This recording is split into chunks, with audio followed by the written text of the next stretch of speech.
est la fille de ma vie, des cocottes en papier, des éclats de rire.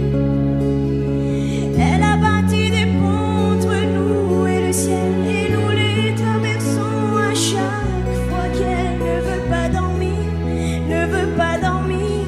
Je l'aime à mourir. Elle a dû faire toute le guerre pour être si forte aujourd'hui. Elle a dû faire toute le guerre de la vie et l'amour aussi.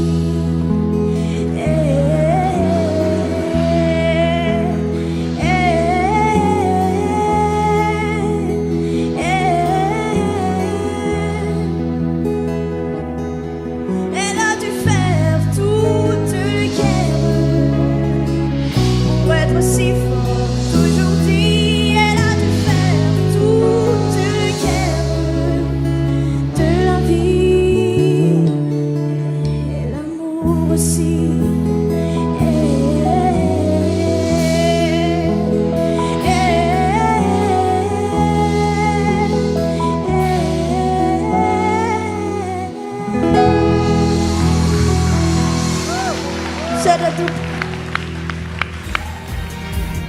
Mino fa tsy hambaka an'izay rehetrarehetra niditra teo hitanao vanina sa hoanao anareo tena? dia tsy hambaka moa izany tena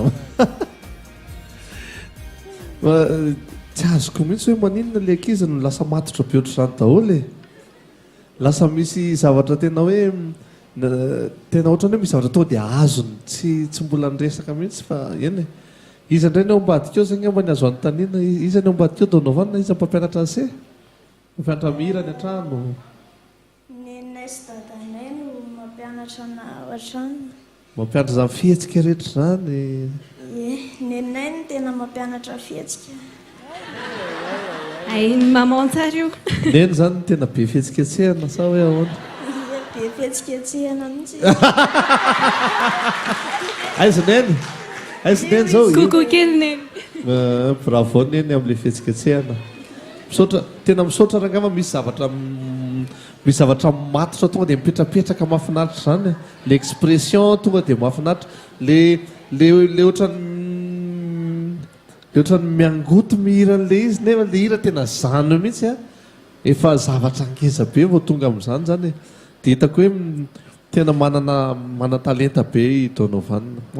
Avy eo atanjahana kely fotsiny le feo dia ninona izy teo zay fotsiny ny ahitsy e. Tsy hitako hoe inona dia rythmique mety mbola afaka tsara aina kely fa tsy mihoatra amin'ilay prestation ataonao zany zavatra hitako hoe minime zany fa bravo be, bravo. Tena niangotongoto mihitsy ny Donovan. Le simplicité an'le feo zany mahafinaritra be le izy. Araka ny tenenin'ny fidy teo hoe bon rythmique sy ny somary précision an'le feo iny afaka ianarana iny zany afaka hitsy tsara zany iny amin'ny manaraka fa prestation générale mahafinaritra nanaovanao anazy. Si. Ankoatran'ny izay efa voalazany coach Fidy amin'ilay scénique dia ankoatran'ny hoe tsara dia tsara dia ankoatran'izay dia tsara. Tena mahafinaritra e. Ny tampo fotsiny ny ahitsitsika kely fa zavatra mandeha ho azy zany avy eo fa tsara be, tsara be. Ya, dia merci ihany koa i Donovan satria tena nahafinaritra an'iny tondrany an'iny izy iny.